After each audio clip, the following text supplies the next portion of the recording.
G20 university connect के finale event से खिताब करेंगे। मुल्क भर के मुख्तलिफ स्कूलों, आला तालीमी इदारों और हुनरमंदी के फ़रोग़ के इदारों के 5 करोड़ से ज़्यादा नौजवानों की रिकॉर्ड तादाद ने G20 अवामी शिरकत की तहरीक में हिस्सा लिया है। G20 यूनिवर्सिटी कनेक्ट पहल भारत के नौजवानों में भारत की G20 सदारत के बारे में समझ पैदा करने और मुख्तलिफ G20 इवेंट्स में उनकी शिराकत बढ़ाने के मकसद से शुरू की गई थी। इब्तदाई तौर पर यह तकरीब भारत की आज़ादी के 75 साल मुकम्मल होने की याद में 75 यूनिवर्सिटियों में मुनक़िद की गई थी, लेकिन इस इक़दाम ने आखिरकार भारत भर की 101 यूनिवर्सिटियों तक अपनी रसाई को वुसअत दी।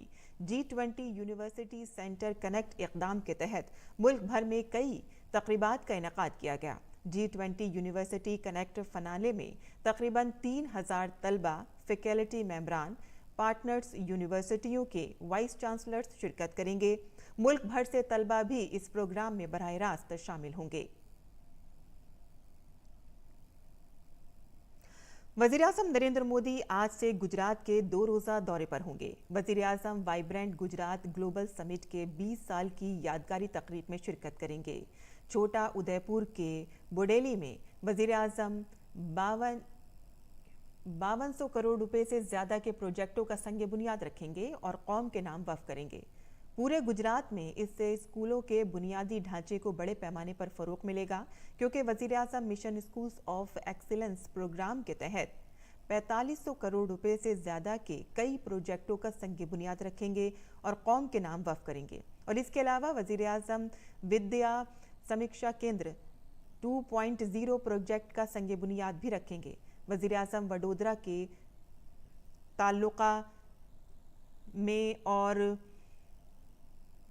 नर्मदा पर बने एक नए पुल समेत कई तरक्याती प्रोजेक्टों को भी कौम के नाम वक्फ करेंगे।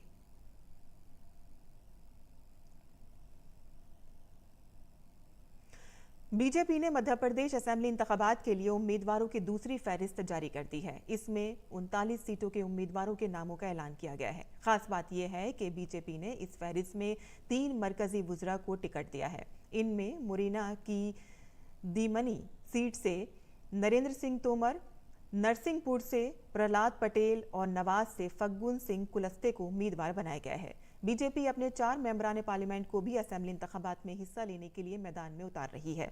जबलपुर वेस्ट से राकेश सिंह, सतना से गणेश सिंह, सीधी से रीति पाठक और गाडरवाड़ा से उदय प्रताप सिंह को उम्मीदवार बनाया गया है। बीजेपी के जनरल सेक्रेटरी कैलाश विजयवर्गीय को इंदौर असेंबली नंबर 1 से टिकट दिया गया है। विवेक बंटी साहू को छिंदवाड़ा से मैदान में उतारा गया है और इससे कबल बीजेपी ने पहली फहरिस्त में 39 उम्मीदवारों के नामों का ऐलान किया था।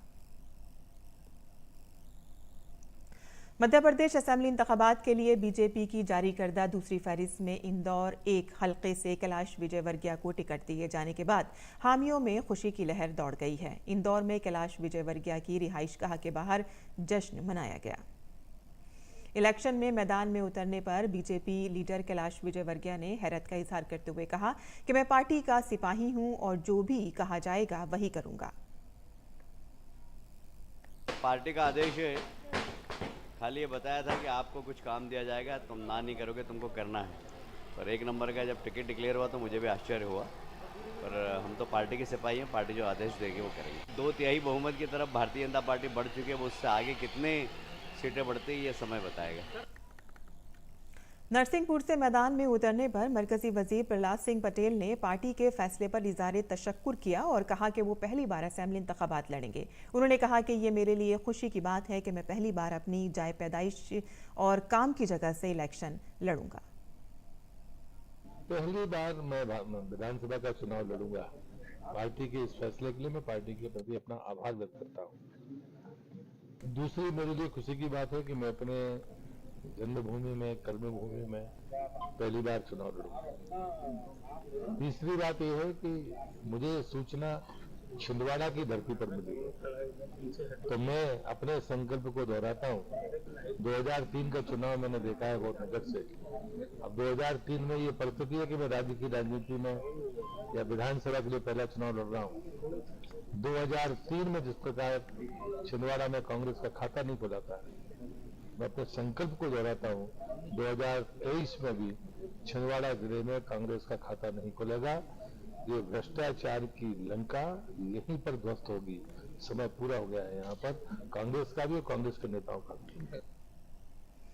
मरकजी वजीर सेहत और खानदानी बहबूद डॉक्टर मनसुख मांडविया आज भारत में फार्मा मेडटेक सेक्टर में तहकीक और तरक्की और इख्तरा पर कौमी पॉलिसी और फार्मा में तहकीक और इख्तरा को फ़रोग़ देने की स्कीम का आगाज़ करेंगे।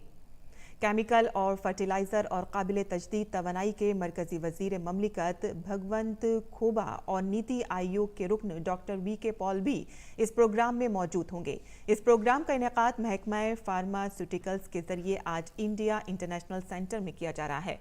भारत में फार्मा मेडटेक सेक्टर में तहकीक और तरक्की पर कौमी पॉलिसी अगली दहाई के दौरान इस शोबे को 120 से 130 बिलियन अमेरिकी डॉलर तक बढ़ाने में मुमकिना तौर पर मदद कर सकती है, जिससे मजमूई घरेलू पैदावार में इसकी शिराकत को तकरीबन 100 बुनियादी पॉइंट्स तक बढ़ाया जाएगा। पॉलिसी का मकसद दवा साजी में तहकीक और तरक्की की हौसला अफजाई करना है, जिसमें रिवायती अद्वियात और फाइटो फार्मास्यूटिकल और तिब्बी आलात शामिल हैं। पॉलिसी 3 अहम शोबों पर मकामी तौर पर तैयार करदा जदीद मसनूआत और टेक्नोलॉजीज़ के जरिए तहकीक और तरक्की को फ़रोग़ देने की ज़रूरत को मंजूरी दे देगी और इसके लिए रेगुलेटरी फ्रेमवर्क को मजबूत बनाने, इख्तरा में सरमायाकारी की हौसला अफजाई और इख्तरा के लिए एक आसान माहौलियाती निज़ाम बनाने पर जोर दिया गया है।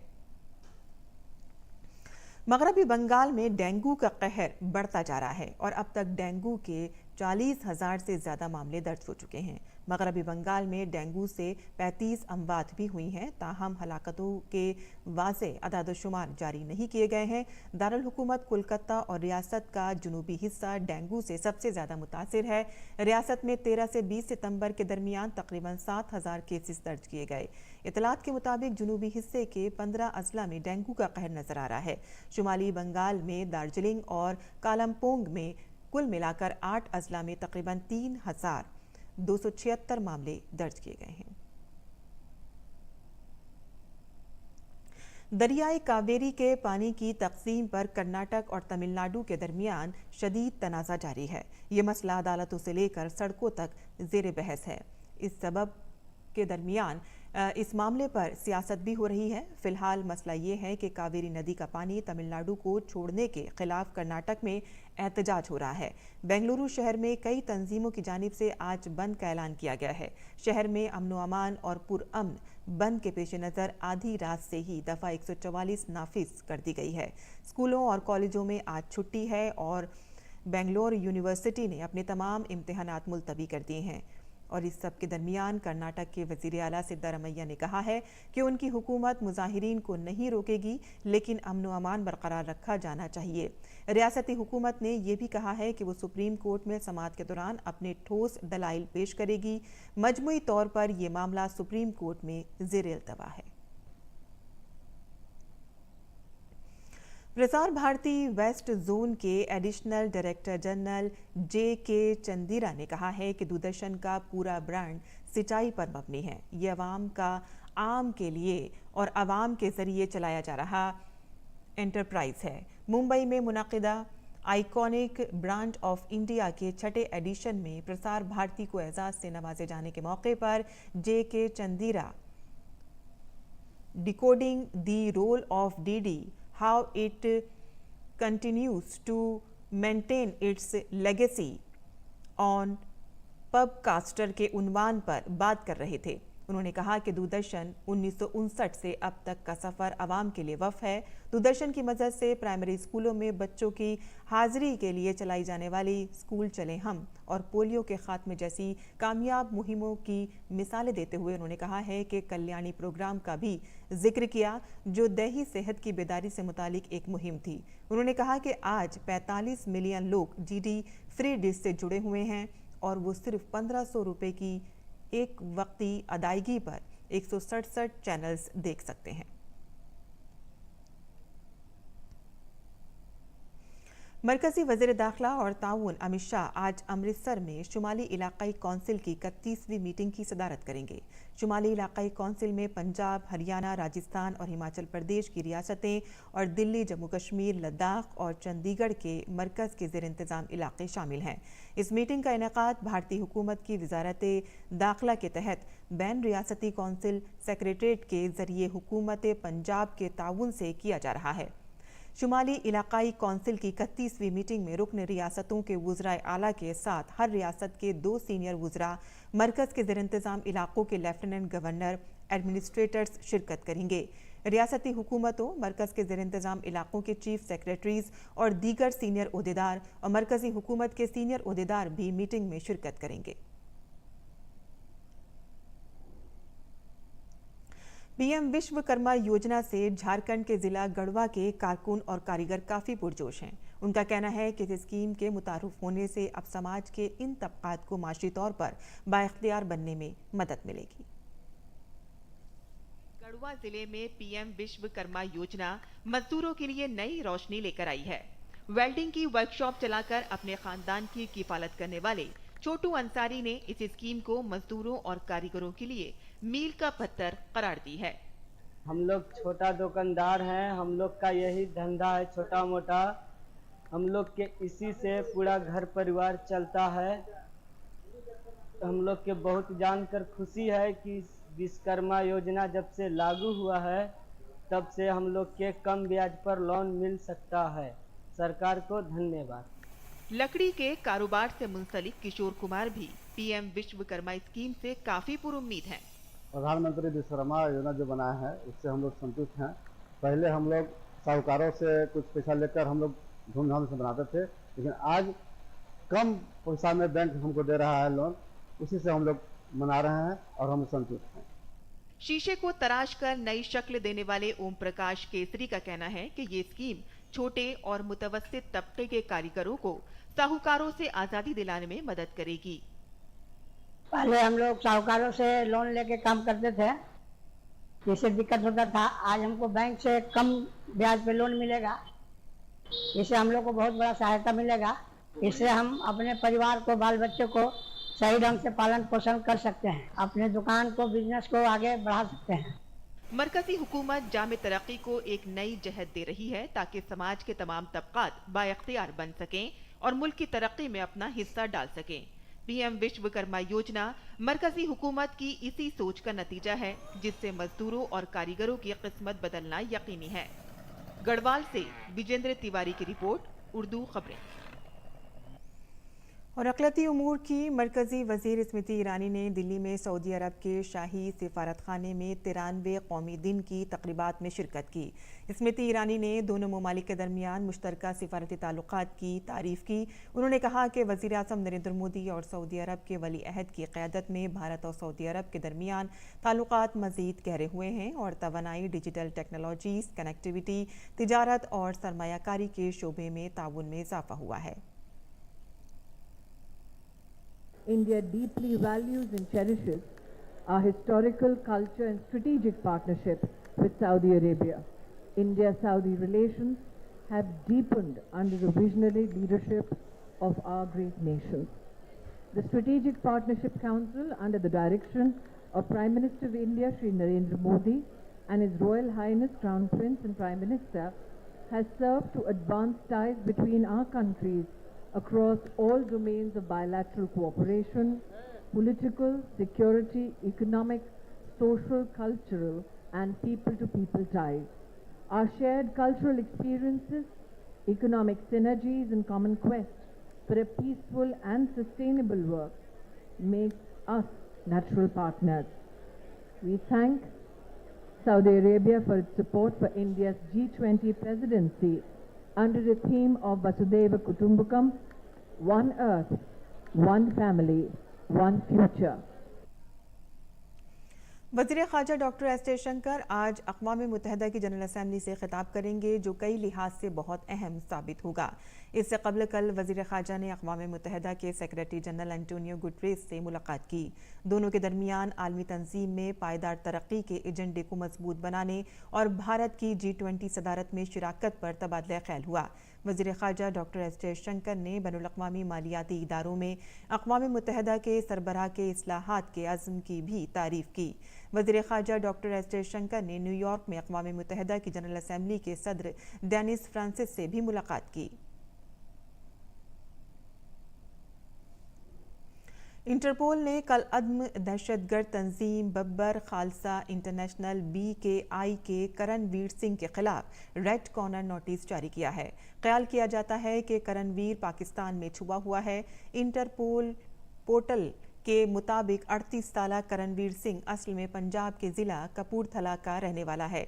करणवीर भारत में मतलूबा दहशतगर्द है और इसके खिलाफ मुजरिमाना साजिश, कत्ल, असला एक्ट और धमाका खेज मवाद एक्ट, दहशतगर्दों की फंडिंग, साजिश और दहशतगर्द गिरोह का रुकन होने समेत कई मुकदमात दर्ज हैं। भारत और कनाडा के दरमियान जारी तनाज़े का जिक्र करते हुए श्रीलंका के वज़ीर ख़ारजा अली साबरी ने कहा है कि कुछ दहशतगर्दों को कनाडा में महफूज पनाहगाहें मिली हैं। उन्होंने कहा कि कनाडा ने श्रीलंका पर नस्लकुशी का इल्ज़ाम लगाया है, ये बड़ा झूठ है। अली साबरी ने कहा है कि ये सब जानते हैं कि हमारे मुल्क में कोई नस्लकुशी नहीं हुई। फ्रांस और नाइजर की फौजी हुकूमत के दरमियान कशीदगी है। सदर इमैनुअल मैक्रोन ने 24 सितंबर को कहा कि फ्रांस 2023 के आखिर तक नाइजर से अपने 1500 फौजियों को वापस बुला लेगा और इसके एक रोज बाद फ्रांसीसी वज़ीर ख़ारजा कैथरीन कोलोना ने नाइजीरिया के माजूल सदर मोहम्मद बाजूम के लिए पेरिस की हिमायत का इरादा किया। काबिल ज़िक्र है कि 24 सितंबर को फ्रांसीसी सफ़ीर को भी वापस बुलाया गया था। नाइजर में फ्रांसीसी फ़ौज के खिलाफ गुज़िश्ता कई हफ्तों से मुज़ाहरे हो रहे हैं। अफ्रीका में जारी बगावतों और असर का असर नाइजर में भी देखा गया। जमहूरी तौर पर मुंतखब सदर मोहम्मद बाजूम को गुज़िश्ता जुलाई में हिरासत में लिया गया था, जिसके बाद से नाइजर हुकूमत और फ्रांस के दरमियान कशीदगी जारी है, क्योंकि फ्रांस माजूल और साबिक सदर बाजूम की हिमायत कर रहा है। अमेरिकी महकमा ख़ारजा के तर्जुमान मैथ्यू मुलर ने कहा है कि मगरबी अफ्रीकी मुल्क में जुलाई में बगावत के बाद फ्रांस के अपनी फ़ौजें निकालने के फैसले से नाइजर में अमेरिकी मौक़िफ़ में कोई तब्दीली नहीं आएगी। दूसरे व्हाइट हाउस सरबराही इजलास के दौरान पैसिफिक जजीरे के रहनुमाओं से अमेरिकी सदर जो बाइडेन ने मुलाकात की। अमेरिकी सदर जो बाइडेन ने बहरुल काहिल के जजीरे के रहनुमाओं के साथ बहरुल काहिल के इलाके में चीन के बढ़ते हुए असर व रसूख से निमटने से मुतालिक तबादला ख्याल किया। व्हाइट हाउस सरबराही इजलास के दरमियान अमेरिका ने बहरुल काहिल के जजीरे के इलाके के 2 ममालिक जजीरे और न्यू को सिफारती मंजूरी देने का ऐलान किया। और ग्वाटेमाला में शदीद बारिश के सबब एक दरिया का बांध टूटे जाने से कम 6 अफराद हलाक और 13 दीगर लापता हैं। ग्वाटेमाला के national coordinator for disaster reduction Conrad के मुताबिक चंद रोज़ कबल ग्वाटेमाला में आने वाला सैलाब में 29 से ज़्यादा अफराद हलाक की मौत हो गई थी। और चीन के शहर हांगजू में जारी 29वें एशियन गेम्स में भारत की शानदार कारकर्दगी जारी है। खेलों के दूसरे दिन भारत ने 2 गोल्ड समेत 6 तमगे जीते हैं। भारत मजमूई तौर पर 11 तमगों के साथ मेडल टेबल में 6ठे नंबर पर पहुंच गया है। पीर को मर्दों के 10 मीटर एयर राइफल में टीम इवेंट में भारत ने तलाई तमगा जीता। ऐश्वर्या प्रताप सिंह ने 10 मीटर एयर राइफल इनफरादी मुकाबले में कांसे का तमगा जीता। रोइंग में भारत को दूसरे दिन मजीद 2 तमगे मिले और इसके साथ ही भारत ने इस एडिशन में रोइंग में कुल 5 तमगे जीते हैं। हमारे मुल्क ने मर्दों की 25 मीटर रैपिड फायर पिस्टल में कांसे का तमगा जीता है। विजय वीर सिद्धू, अनीश और आदर्श सिंह की टीम ने 1718 पॉइंट्स स्कोर करके तमगा जीता। मुकाबले के तीसरे दिन भी कई तमगे भारतीय खिलाड़ियों के निशाने पर होंगे। और 19वें एशियन गेम्स में भारतीय खवातीन क्रिकेट टीम ने श्रीलंका को शिकस्त देकर गोल्ड मेडल जीत लिया है। भारत की इस जीत में जमीमा रोड्रिगेज ने अहम किरदार अदा किया है। जीत के बाद जमीमा के वालिद ने खुशी का इजहार करते हुए कहा है कि ये जीत पूरे भारत की जीत है। We were very happy and excited to see India winning the gold medal. That's our first desire and and I want to congratulate every Indian for being a part of this and India winning the gold in the cricket. It makes us truly joyful and happy. And of course, Jemimah has done well. That adds, that's icing on the cake for us. Now, this is just the beginning where we have reached the finals and we have won the gold. Okay, now I have been witnessing, Jemimah is last 5 years in the Indian team, and we just miss beating Australia every time, or miss beating England in the finals. We reach the finals and there we miss. But this, on this great, today, I think we have broken that barrier and World Cup is not far away from us. और अब पेश है दिल्ली से शाया उर्दू अखबारात का मुख्तसर जायजा।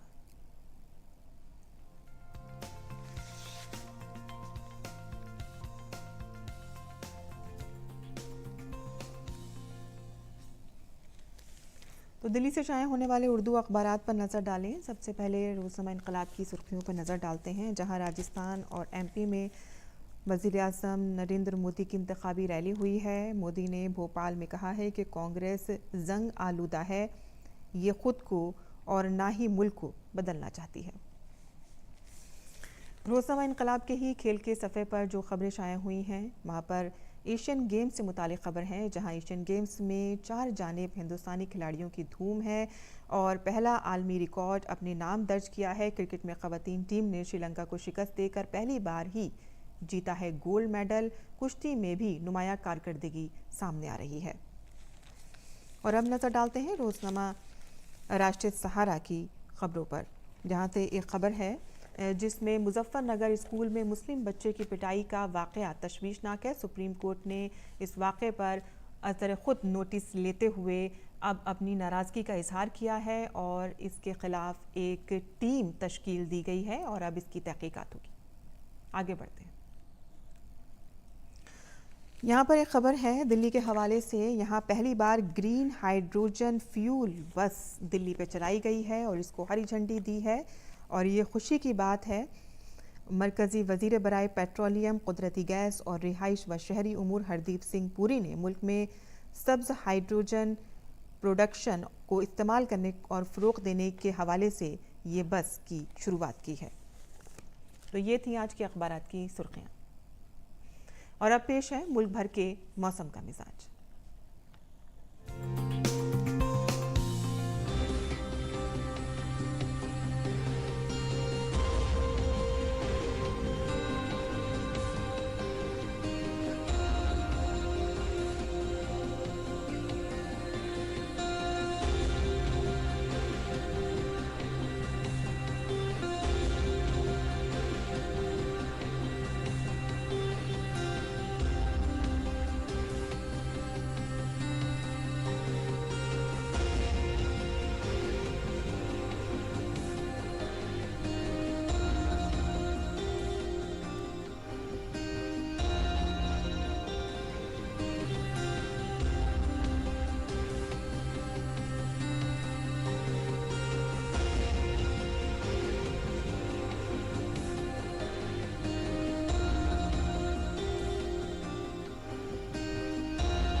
और नाज़रीन, आइए अब वक्त हो चला है आपको अलविदा कहने का, पर जाने से कबल आपको छोड़े जाते हैं हिंडन एयरबेस में मुनक़िद ड्रोन शो की कुछ झलकियों के साथ और इसी के साथ ही हमें दें इजाज़त। आदाब।